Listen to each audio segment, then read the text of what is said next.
People living on tree-lined streets with sidewalks and gardens tend to think of their lives as normal. Well, not normal, stationary. Normal is what you think is normal.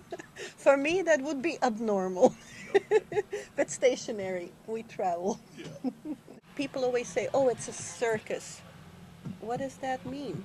They don't understand what they're saying. They think something that is unorganized and ill repute is a circus. Circus is very reputable. Olinka Wallenda is the wife of Tino Wallenda, head of the famous Flying Wallendas. The couple has raised 4 children while performing in circuses around the globe. I was born in the Czech Republic in 1954, and my stage name, I'm from the Bertini family. The family came over with their unicycle act. I was about 4 years old, and my uncles would allow me to come into the unicycle act.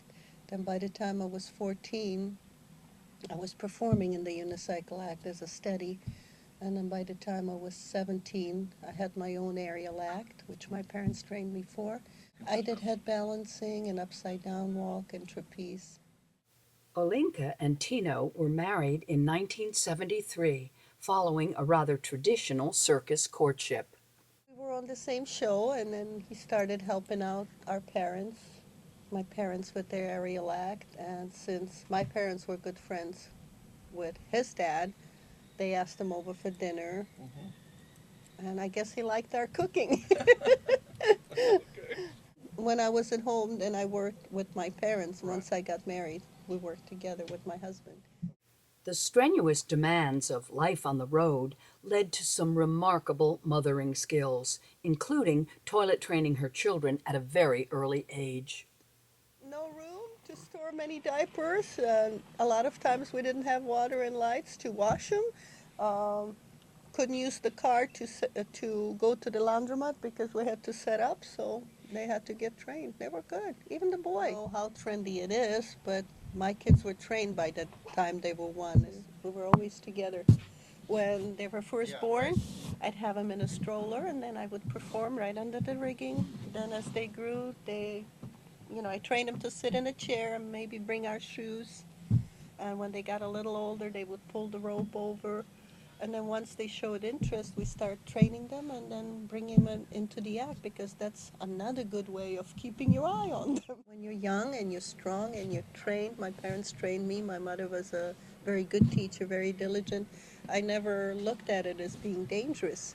Well, of course, now when my kids go up there, that's a different story. You pray that they remember what you taught them. And as long as they do what you taught them, they'll be safe. K4 up to 8th grade, what we did is we had them in a private Christian school, and they have the Abeka curriculum, and then we brought that with us on the road, and I would tutor them while we traveled, and as soon as we would get home, they would go back to school.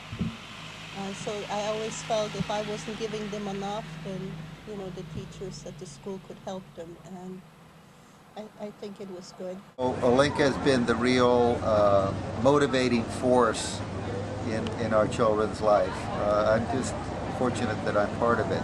But she's also been a very motivating force in my life. My mom is, I don't know, they're both hard workers.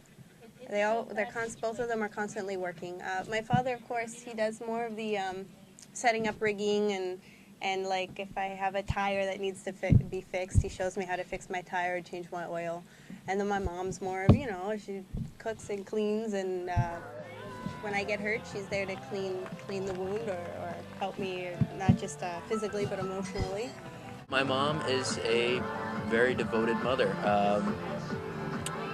She basically does everything for us and basically nothing for herself.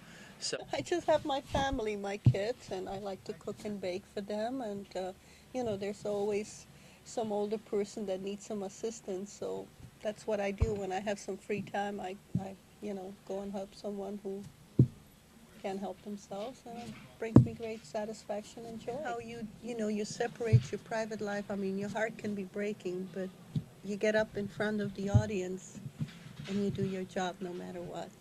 We're tough. I think that the circus industry doesn't get enough credit.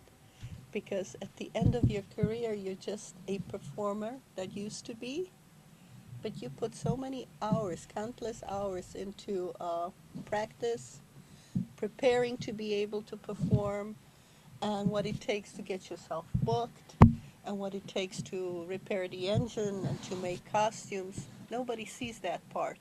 They just think that we live this glamorous life and it all just falls into our lap. And we're only out there for 10 minutes.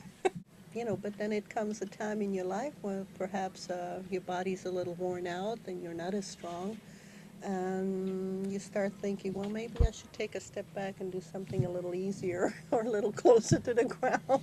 I still help out in training and coaching the kids, and I do help out still in the wire rack. I just, sit the chair, climb up there and help them that way. And it's kind of a little bit annoying when you get compliments for doing that and not for the 25 years that I stood on my head. They'll remember me for setting the chair. From Guilford, Connecticut, with the Wallenda Family Circus, this is Martha Talburt.